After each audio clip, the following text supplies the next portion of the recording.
Morning, guys. We're on Revelation chapter 14, and just a very quick summary. Chapter 13 focused on really a lot to do with Satan, what his plans and what he accomplishes during this tribulation period. Gets cast down from heaven. There's the two beasts. There's the mark of the beast, and everything around his kind of looking at through his eyes during the tribulation period.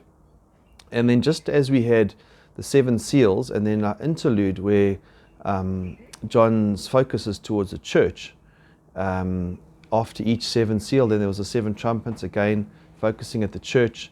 And once again, chapter 14, our focus is now on the angels, not the demons, and the church, and the 144,000. And these 144,000 saints, they're called tribulation saints because they've been called by God to preach the gospel. Men, 12,000 from each tribe of Israel, so the Israelites, and they have now, they were mentioned in chapter 7, and now we're in chapter 14, and our focus is drawn towards these men. So let's look a little bit, turn to the verse 1. Then I looked, and behold, on Mount Zion stood the Lamb with the 144,000.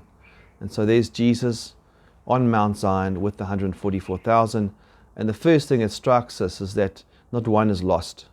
And these men who have been sealed by God have been persevered and have been saved through this horrific time, the most terrible time in the history of the world, with all those different things we spoke about, the demons coming out of the abyss, a third of the world dying, another third of the world dying, 200 million being killed. Satan's wrath, just really, he got thrown down from heaven to earth, and he's beheading all the saints. And so his attention is on these people, on the Jews, as it said in chapter 13. And these are 144,000 who have their name and his father's name written on their foreheads. So unlike those that have accepted the mark of the beast, who have Satan's mark on their foreheads, these have Christ's mark on their foreheads, God's mark on their foreheads. And I heard a voice from heaven like the roar of many waters. That's similar to how we have a picture of Christ's voice in the beginning of Revelation, and like the sound of loud thunder. The voice I heard was like the sound of harpists playing on their harps, and they were singing a new song before the throne and before the four living creatures and before the elders. And so with Christ, with the angels, with the elders, all singing a new song, a redemptive song, that Jesus has won the battle. No one could learn the song except the 144,000. And here's something right off the bat that we learn about these special men, chosen by God, selected, who have been through this horrific time, is that only they knew this song. Only they got this revelation and could really sing it because they understood God's hand over them, who had been redeemed from the earth. It is these who have not defiled themselves with women. Here's the second thing we've learned, is that these men were completely focused on the work of the Lord, completely focused on Him. And they were virgins, they hadn't been involved with any sex sin, they hadn't been defiled in any way. And that's what we need to be as men today. We need to be standing up, completely focused on the task at hand, making sure that our attention is on the Lord. As the Apostle Paul said, it's better not to marry because you have more time for the Lord. But I'm not saying in any way that a man should not get married. It is good for a man to find a wife and get married and have children.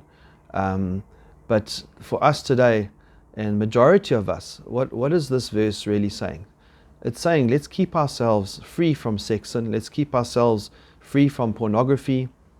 Let's make sure that our lives are not defiled by the world. There's so many things pulling us men away from what God has called us to. And our work becomes ineffective when we get caught up in any kind of sex sin. And so these men, like the Nazarites, decided to not drink alcohol. They decided not to be distracted by a woman. And God called them that way. So God hasn't called us not to drink any alcohol or not to get married, but He has called us to be free from any form of pornography, sex sin, and anything that can distract us away from the work. And it goes on to say many other things regarding these men. I think we'll start looking at some of these characters and of how we need to, as men, stand up in a difficult time. What sort of things should make these guys, who are the tribulation saints, the heroes of the day, what do they look like? Because often we think it's the macho guy who's got lots of weapons, who's got a lot of material things, but these guys were spiritually strong. What does a spiritually strong man look like? And so, first and foremost, he's free from the sexual temptations of the world. And then we'll look at the rest tomorrow. So I trust you have a wonderful day. God bless.